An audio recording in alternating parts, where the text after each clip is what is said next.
In the heart of Minneapolis, within the walls of an ordinary apartment building, a secret lay hidden for over a quarter of a century. A brutal crime, a grieving family, and a trail that seemed to vanish into thin air. For 26 years, the murder of Jeanie Childs remained a painful, unanswered question, a cold case filed away, but never forgotten. But time, technology, and the unwavering dedication of investigators can sometimes unravel even the most tangled mysteries. A bloody footprint left at the scene, initially a baffling clue, would eventually become the key. Combined with cutting-edge DNA science and a discarded napkin from a hockey game, the ghost of a killer would finally be brought into the light. Tonight, we uncover the story of Jeanie Childs, a woman whose troubled life ended in unimaginable violence and whose case represents a triumph of modern forensic science. We'll follow the frustrating twists and turns of the initial investigation, the agonizing wait endured by her family, and the groundbreaking techniques that ultimately pointed to an unlikely suspect living a seemingly normal life. This is the story of a footprint that led to justice, a testament to the power of perseverance, and a reminder that even the coldest cases can sometimes be solved. June 13th, 1993. It began, strangely enough, with a water leak. A resident of the Horn Towers apartment building in South Minneapolis noticed water seeping into his unit. When maintenance investigated, they traced the source to the apartment directly above Unit 314, the home of 35-year-old Jeanie Childs. What they found inside was a scene of shocking brutality. Jeanie Childs lay dead on her bedroom floor. The apartment was spattered with blood. An autopsy would later reveal the horrifying extent of the violence. Jeanie had been stabbed approximately 65 times. The attack was ferocious, personal, and deeply disturbing. Betty Ekman, Jeanie's mother, learned of her daughter's death in the Skadje, cruelest way possible. Working as a hospice caregiver, she happened to see a news report about a body being removed from an apartment building. I looked at the building and I said, "Oh my God," she recalled. The reality hit her with devastating force.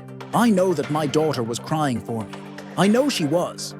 That hurts the most.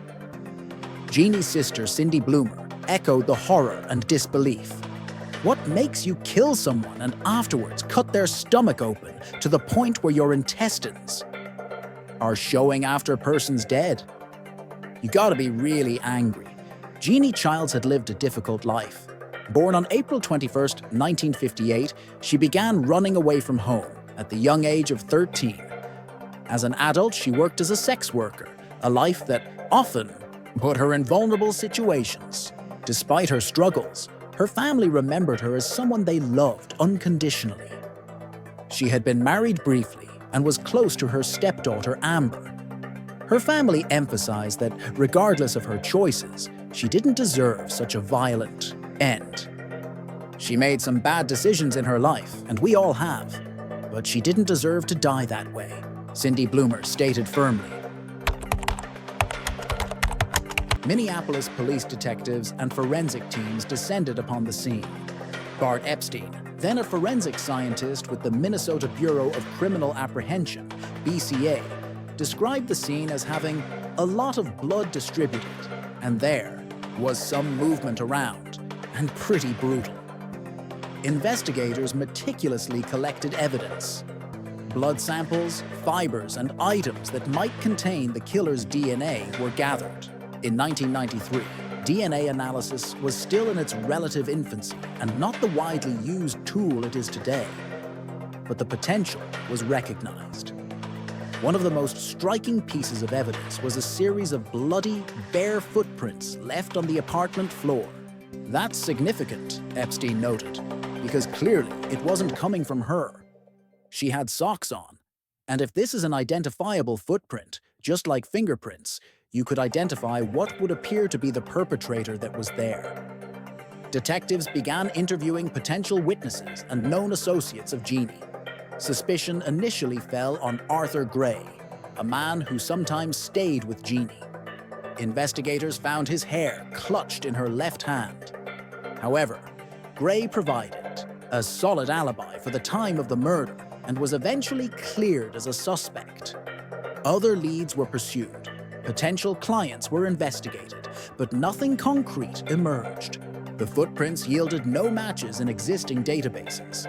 The DNA collected from semen found on a comforter and a towel, and blood on a washcloth and the bathroom sink also failed to match anyone in the system. Years passed. Leads dried up. Their investigation slowed, and eventually the murder of Jeanie Childs became another file in the cold case unit. For Jeanie's family, particularly her mother Betty, the lack of answers was agonizing. But Betty Eekman refused to give up hope. "I was not about to sit back. I had to know why and who did it," she said. Her persistence became a driving force, a constant reminder to investigators that Jeanie deserved justice. More than 2 decades after Jeanie's murder, a revolution was happening in forensic science.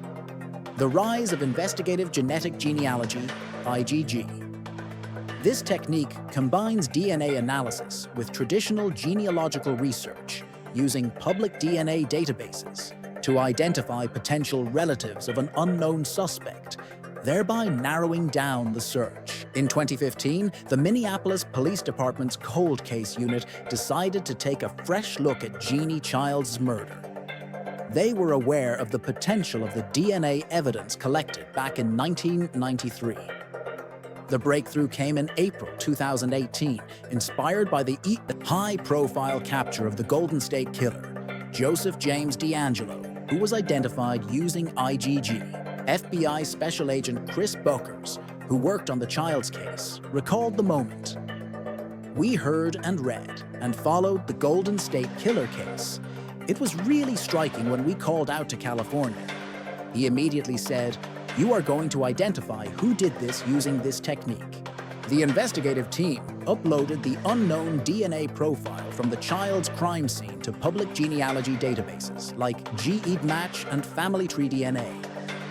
This process involves comparing the unknown profile to millions of profiles submitted by individuals seeking to trace their ancestry.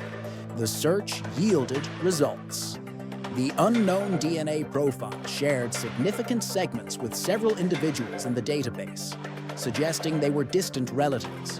Genealogists then meticulously built family trees, tracing lineages back generations, looking for common ancestors and intersections where the suspect might fit. This painstaking work eventually pointed towards 2 brothers living in Minnesota. One of them was Jerry Arnold Westrom. Jerry Westrom was, on the surface, an unlikely suspect. Born in 1966, he was a married father of 2, a businessman involved in corn farming, and a familiar figure in the local youth hockey community. He lived in Asante County, north of Minneapolis. He seemed like an ordinary suburban dad. However, investigators delving into his past uncovered a less pristine record. Westrom had multiple convictions for driving while intoxicated, DWI. More significantly, he had been arrested twice for soliciting prostitutes, although one charge was dismissed. This history, combined with the genealogical link, made him a person of intense interest. But investigators needed more than a genealogical connection. They needed Westrom's DNA to directly compare with the crime scene samples. Obtaining it required careful surveillance. In January 2019, investigators followed Westrom to a youth hockey tournament his daughter was playing in, located across the state line in Wisconsin. They watched as he bought a hot dog from the concession stand. He sat at a table, and he ate it. And when he finished, we could see that he wiped his mouth with the napkin, Agent Bokers described. He walked over and he set the napkin in a container in the garbage can in the lobby and went back into the arena for the second period of the game. Investigators, retrieved the discarded napkin. It was sent immediately to the BCA lab for analysis. BCA forensic scientist Andrea Fea tested the DNA recovered from the napkin. The results were definitive. The DNA profile from the napkin was a perfect match to the primary DNA profile found at the Jeanie Childs crime scene 26 years earlier. Specifically, the semen found on the comforter and the towel. It was clear that he was part of a mixture that was in on the washcloth. And then there was a DNA profile that matched him on the red shirt and on that blood on the sink. Fea confirmed. It was the first suspect that we had developed in the state of Minnesota using forensic investigative genetic genealogy. With this direct DNA match, investigators had the evidence they needed. In February 2019, Jerry Westrom, the 52-year-old hockey dad, was arrested and charged with second-degree murder in the 1993 death of Jeanie Childs. During his police interview, Westrom denied ever being in the Horn Towers apartment building and denied knowing Jeanie Childs. Investigators, however, had more evidence to connect him to the scene. They obtained known footprint samples from Westrom. Mark Ulrich, supervisor of forensic science for the Minneapolis police, compared these prints to the bloody bare footprints left at the crime scene in 1993. The science of friction ridge analysis, the same used for fingerprints, applies to footprints. Ulrich concluded with confidence that the bloody footprints belonged to Jerry Westrom. The science of friction ridge skin doesn't change between fingerprints or footprints or palm prints, Ulrich explained. It stays the same. Following his arrest, Westrom's attorney, Steve Meshbecher, maintained his client's innocence, telling WCCO they picked the wrong guy. A grand jury later indicted Westrom on the more serious charge of first-degree premeditated murder. The trial finally commenced in August 2022, nearly 3 decades after Jeanie Childs' death. The prosecution laid out the powerful forensic evidence, the DNA match from the napkin, linking Westrom to semen and blood at the scene, and the expert testimony confirming the bloody footprints were his. The defense argued that the DNA evidence only proved Westrom had been in the apartment at some point, perhaps as a client, but not that he was the killer. They questioned the reliability of the decades-old footprint evidence and suggested other potential suspects could have been responsible. The jury deliberated for just 2 hours. On August 25, 2022, they returned with their verdict: guilty of first-degree premeditated murder and second-degree intentional murder. Jury foreperson Derek Frodenberg explained the key factors in their decision. While acknowledging that Jeannie's work meant other DNA might be present, the footprint was undeniable. What ties him to the scene and why we convicted him is the bloody footprint, in conjunction with his DNA being found at the scene. Frodenberg stated, "That bare, bloody footprint that we had 3 different people say, this is for sure Jerry Westrom's footprint. We know he was there, kind of indisputably. We know he was there at the time when she was murdered." On September 9th, 2022, Jerry Westrom faced sentencing. Jeanie Childs' family finally had the chance to confront the man responsible for her death. Betty Eekman, who had waited 29 years for this day, delivered a powerful victim impact statement. Addressing Westrom, she said, "I just hope that he can close his eyes at night and see her face every night. That's how I feel. I want him to suffer. And I really don't want her being blamed for what happened, because his choice was the wrong choice." Jerry Westrom, then 56 years old, was sentenced to life in prison with the possibility of parole after 30 years. The conviction brought a measure of closure to Jeannie's family, though the pain of her loss remains. It also marked a significant victory for cold case investigators and highlighted the transformative power of forensic genealogy. The murder of Jeanie Childs is a story with many layers. It's about a life marked by hardship, but still valued and loved. It's about the agonizing frustration of a cold case, where leads dwindle and hope seems to fade. And ultimately, it's about the relentless march of science and the dedication of investigators who refuse to let a killer remain hidden. The bloody footprint left in apartment 314 became more than just a piece of evidence. It became a symbol of the long path to justice.